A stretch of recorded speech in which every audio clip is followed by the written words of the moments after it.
हर हर महादेव सभी को।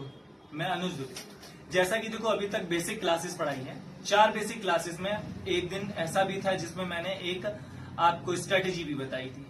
लेकिन 4 बेसिक क्लासेस में मैंने आपको क्या क्या बताया, मैं एक बार रिवाइज कर देता हूँ। मैंने आपको बताया पुट क्या होती है, कॉल क्या होती है, सीटीसी ऑर्डर क्या होता है, स्ट्राइक प्राइस क्या होता है, एसएल क्या होता है, जीटीटी ऑर्डर क्या होता है, इंडेक्स में कौन कौन से इंडेक्सेस हैं आपके, जैसे कि Nifty, bank Nifty, mid cap, Sensex, bank x, कितने साइज की लॉट साइज होती है, एक्सपायरी कब कब की होती है, इन सारी चीजों को मैं बता चुका हूँ। एबव ऑर्डर्स कैसे लगाए जाते हैं, लिमिट ऑर्डर क्या होता है, मार्केट वैल्यू ऑर्डर क्या होता है, ये सारी चीजें मैं बता चुका हूँ।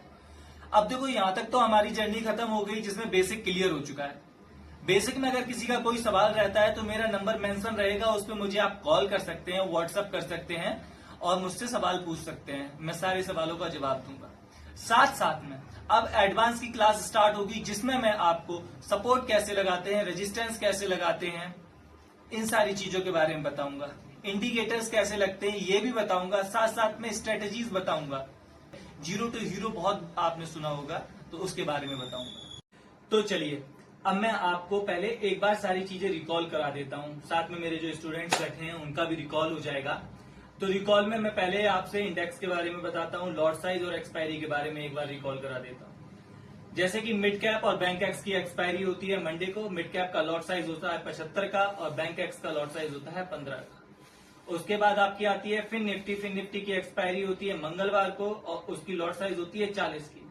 फिर आती है बैंक निफ्टी की एक्सपायरी होती है बुधवार को और जिसका लॉट साइज होता है 15 का। उसके बाद आती है आपकी निफ्टी 50 जिसकी एक्सपायरी होती है आपकी गुरुवार को और उसका लॉट साइज होता है 25 का।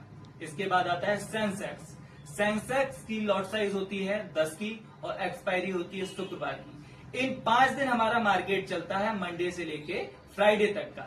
मार्केट ओपन होने का टाइम होता है आपका 9:15, क्लोज होने का टाइम होता है 3:30।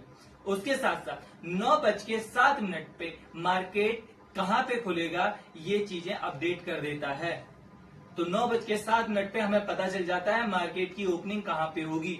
और ये एक बहुत महत्वपूर्ण चीज है क्योंकि जब हमें ओपनिंग पता होगी तो उससे हम लोग अपने सपोर्ट और रेजिस्टेंस पुराने लगा सकते हैं। हमारा टॉपिक है एडवांस में, पहला टॉपिक रहेगा वो रहेगा हमारा सपोर्ट और रेजिस्टेंस का। सपोर्ट और रेजिस्टेंस का एक बहुत बड़ा महत्व होता है।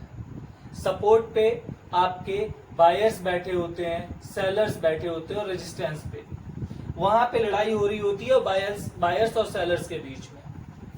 जोन हावी हो जाता है, मार्केट उसी तरफ मूवमेंट कर जाता है। अब सपोज ये आपका एक सपोर्ट और रेजिस्टेंस इन दोनों पे बन रहा है, ये साइडवेज हुआ मार्केट, ऊपर की तरफ रेजिस्टेंस बन गया और नीचे की लाइन जो होती है उसे सपोर्ट कहते हैं, जो ऊपर बनती है लाइन उसे रेजिस्टेंस कहते हैं। अब देखिए मैं आपको ड्रॉ करके दिखाता हूं,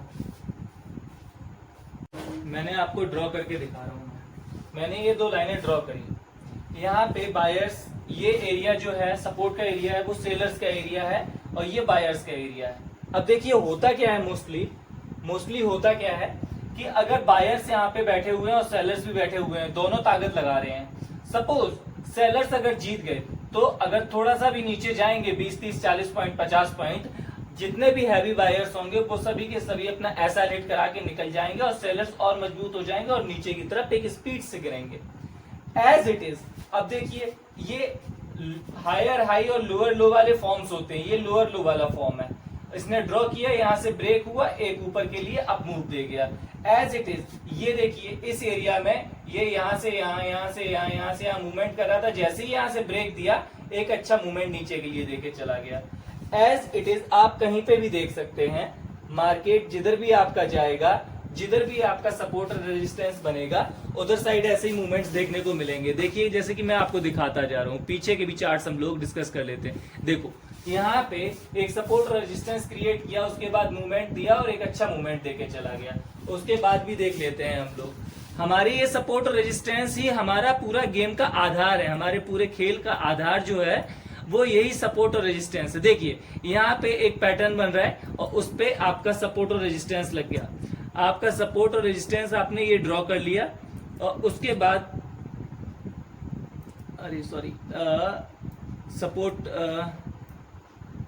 और ये रहा आपका सपोर्ट। ये देखिए यहाँ पे सपोर्ट और रेजिस्टेंस क्रिएट हुआ, उसके बाद डायरेक्ट ऊपर मूव दे के चला गया, डायरेक्टली मूव देके चला गया ना, तो ऐसे ही आपके सपोर्ट और रेजिस्टेंस जहां पे बनते हैं, अगर यहाँ पे सपोज यहाँ पे सेलर्स ने भी अच्छा पैसा लगाया, बायर्स ने भी अच्छा पैसा लगाया, सेलर्स ने सोचा ये नीचे लेके आएंगे, कोशिश की सेलर्स ने यहाँ पे पहले की कोशिश, लेकिन बायर्स ने एक मूवमेंट दे दिया, फिर सेलर्स ने पूरी ताकत लगा के एक कोशिश की, फिर बायर्स ने एक मूवमेंट दे दिया, बायर्स भी हैवी पड़ गए, और बायर्स यहाँ पे हैवी पड़ गए, और जैसे ही पहली कैंडल बनी होगी, अच्छी कैंडल बनी होगी, सेलर्स तुरंत निकल गए होंगे अपना ऐसा रेट करा के, उसके बाद एक अच्छा मूवमेंट देके चला गया मार्केट।